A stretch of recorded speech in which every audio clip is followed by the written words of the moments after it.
we've put the ground bait in, we're all set up, the tide's just sneaking up actually, as we've got about 5 minutes left, so it's alright, don't worry, but I'm watching it.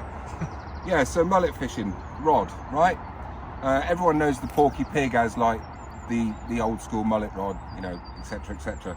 I've got something a bit more up to date. It's the Black Rock £1.25 test curve, 12 foot. It's similar to the Porky Pig in, you know, in a lot of ways, but it's bang up to date. It's got the best guides, etc, etc, and it's really fun to use. I thought it was going to be a little bit too powerful when I first had it, because obviously it's a bit stiffer on the butt, but the business end here is very similar to the Porky Pig.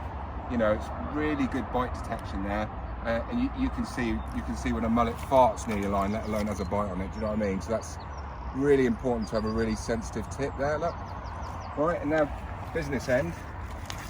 Now today I'm showcasing Speci rig, the Wishbone rig.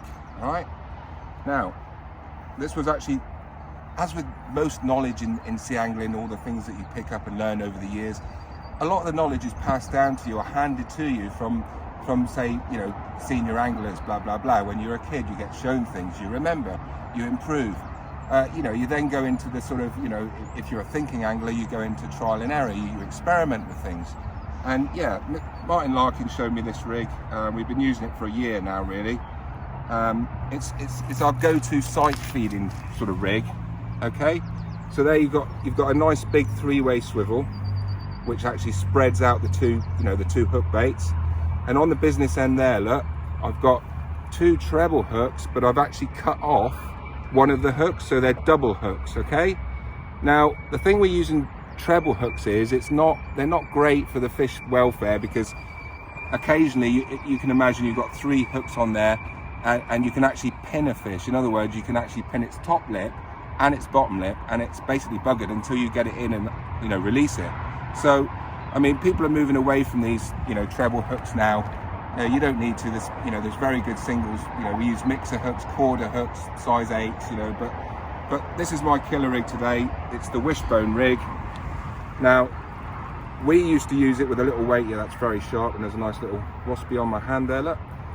So I'm a thinking angler, and we'd usually use a little 1/2 ounce weight sliding up and down here, but I came up with this idea a few weeks back of a Texas rig weight. So that's a Texas rig cone weight there. Look, any lure angler will be familiar with those. It's basically a setup, and then underneath this you'd have your hook, and you'd put on a lure or a prawn or a crab, and you'd twitch it through the gullies, and that's basically a Texas rig. So it's an inline rig. So I was thinking about 2 weeks ago, and I was in the kitchen, you know, and I was thinking, well, hang on a minute, surely a Texas rig's got to be better than an 1/2 ounce weight hanging off with a snap swivel. One, it's more in line. Look, you can see that's very much in line with the rig. Two, it hardly catches the bottom at all, so you've got a lot less, you know, when the actual fish take it, there's no resistance there from that weight, because obviously it's running, yeah. So I've found now that I've been doing better with that little Texas weight than I have with the normal system. So yeah, so there we go. So that's the rig we're using today. That's the Wishbone rig. So that's my good mate Mr. Larkin showed me that one, and I've adopted it along with many other of his rigs and stuff. So yeah, it's you know, he's been mentoring me for what, 25 years we've been fishing. We're still fishing now, good friends, you know, and it's great. Like, you know, it's all about sharing the knowledge, you know. So obviously I've had a lot of knowledge shared with me, and I'll pass it on to people that I guide. You know, I'll pass it on to Wingman. Wingman passes it on to his lad, who's now fishing with. So you know, it's all good. You know, shared knowledge is really good, especially when you're sort of younger and you're really hungry to learn. So if you can get in with somebody like Larkin or myself or anybody like a senior, you know, just get with them. They know what they're talking about, and you'll learn a hell of a lot. So yeah, so there we go. So that's the little rig there, look. And next I'm gonna show you how to bait this little baby up. Okay, cool. So there we are. So I've explained a bit about the rig, and you know, now I'm gonna show you how to put on the bait. So the bait is bread, right? Just bread, that's it. And we find that the cheaper varieties are better because they're not quite so doughy.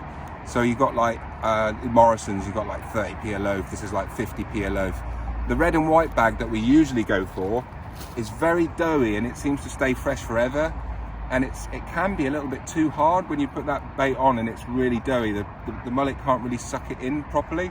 So yeah, so this isn't too bad. It is a bit doughy obviously because it's fresh, but so I'm going to show you now. So this is what we do, right? So I take a piece of bread about that size, right? Just put that one on my leg for a minute, and then I'll just take one of these hook baits. And by the way, you'd think that this is going to tangle, this rig, and it hardly ever tangles. Now here comes Mr. Train, so we might just pause for a second. Right, there's the train going now. That tide is sneaking up on us. Right, here we go, look. So there's the bread, there's your hook. So look, I'll put that in the middle of the bread, try and get out that shade. Yeah, you're right, that's fine. Right, so right in the middle of the bread, yeah, and then I'm a little bit shaky, I've had too much coffee, and I'm just close the back there, look, pull that back over there, look, and then this bit here, I'll push down, okay, to make a nice little bubble, and then I'll just roll it at the back, look, so there you go, look, so you've got a nice, it's a pop-up. So basically it's a pop-up rig because that's going to float.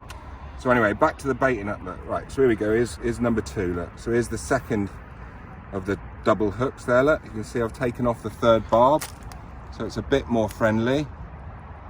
Okay, and there's the other reason about using a double hook, look, if I show you this, look, so that's going in there, look, and then I'll just fold down the sides.